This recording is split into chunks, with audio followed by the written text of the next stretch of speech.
విరాళాలు అనేది అదొక అబద్ధం ఎప్పుడు కూడా, ఇప్పుడు కాదు, అది డాక్టర్ దగ్గుబాటి వెంకటేశ్వరరావు కూడా చెప్పారు ఇదే మాట. గతంలో ఎప్పుడు కూడా ఈ విరాళాలు అనేది ఆయన ఈ విధంగా తన సంపాదించినటువంటి అవినీతి సొమ్ము అన్నీ కూడా మళ్ళీ నల్లధనాన్ని తెల్లధనంగా మార్చుకోవటం కోసం ఈ చంద్రబాబు విరాళాలని పెడతారు. లేకపోతే కోట్ల రూపాయలు ఒక్క రోజులో ఎవరిస్తారండి? ప్రజలంతా అల్లాడిపోతుంటే ఆ పేద ప్రజలే కదా అంతా కూడా.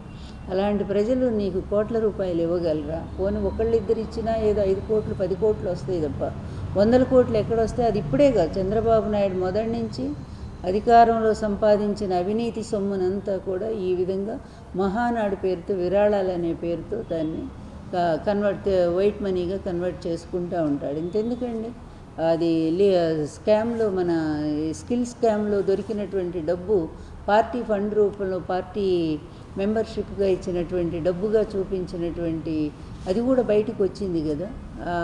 అట్లాగా అందువల్ల ఎప్పుడు కూడా ఇంతే దొంగదారిలో సంపాదించే డబ్బుని ఈ విధంగా వైట్ మనీ చేసుకోవటానికి విరాళాల పేరుతో అతను చేస్తూ ఉంటాడు. ఇది ఎప్పటి నుంచో అతను చేస్తున్న ఒక పెద్ద క్రిమినల్. నిజం చెప్పాలంటే ఒక పెద్ద మోసం, ఇది ఒక పెద్ద మోసం. కానీ ఈ మోసాల్ని తెలుసు అందరికీ, కానీ పట్టుకునే వాళ్ళు ఉండరు. ఎందుకంటే వాళ్ళు కూడా వీళ్ళకి దాసోహం అయిపోతున్నారు. సెంట్రల్ ఇంటెలిజెన్స్ లేదా, సెంట్రల్ క్రైమ్ బ్రాంచ్ లేవా? వీళ్ళందరికీ తెలియదా? అతని కేసులు ఎన్నున్నాయో తెలియదా? ఎందుకు రారు? ఈడీ ఎందుకు రాదు? ఎక్కడ ఏం జరుగుతోంది అనేది ఈరోజు ప్రజలందరి ముందు ఉన్నటువంటి సమస్య. అంతేకాదు, ఎన్టీఆర్ పేరుతో ఎన్టీఆర్ని చంపింది అతనే, ఎన్టీఆర్ గారు అధికారం లాక్కుంది అతనే, చెప్పులేసి అవమానం చేసింది అతనే. మళ్ళీ ఎన్టీఆర్ విజ్ఞాన్ ట్రస్ట్ అని ట్రస్ట్ పెట్టి దాని పేరుతో ఫారిన్ నుంచి అక్కడ విరాళాలని 1000 కోట్లు, అదంతా కూడా వాళ్ళు విరాళాలు ఎంత ఇచ్చారో నాకు తెలియదు, కానీ అంత అయితే ఇవ్వరు కదా. కానీ ఆ విధంగా కూడా ఇతను బ్లాక్ మనీని వైట్ చేసుకున్నాడు.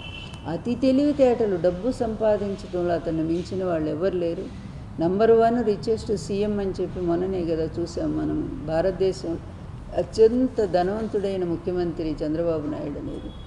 అందువలన ఎక్కడి నుంచి వచ్చింది? 2 ఎకరాల పెద్ద మనిషికి ఇంత డబ్బు ఎక్కడి నుంచి వస్తూ ఉంది అంటే వాటికేం సమాధానం చెప్పరు, ఏమీ చెప్పరు. ఆ హెరిటేజ్ ఎప్పుడూ కూడా అది నష్టాల్లోనే నడుస్తూనే ఉంటుంది. అతను అధికారంలో రాగానే దాని షేర్స్ పెరిగిపోతాయి, సడన్గా పెరిగిపోతాయి. దాంట్లో 1000 కోట్లు వచ్చేస్తాయి.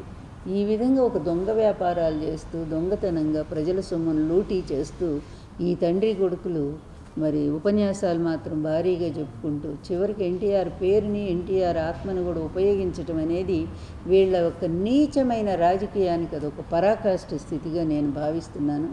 అది చాలా తీవ్రంగా ఖండిస్తున్నాను నేను. ఎందుకంటే ఎన్టీఆర్ గారు మరోసారి మీరు వెన్నుపోటు పొడుస్తున్నారు ఈ విధంగా. ఎన్టీఆర్ గారు ఉంటే నువ్వు ఎప్పుడో జైలుకు పోయేవాడు, ఆ సంగతి అందరికీ తెలుసు. ఆయన స్వయంగా చెప్పిన మాట నేను చెప్తున్నాను నేను. అందువల్ల అట్లాంటిది ఆయన ఈ విధంగా మీరు ఉపయోగించినంత మాత్రాన ప్రజలు నమ్ముతారు అనుకుంటే అదొక మీ వెర్రితనం, అంతే, మీ మూర్ఖత్వం.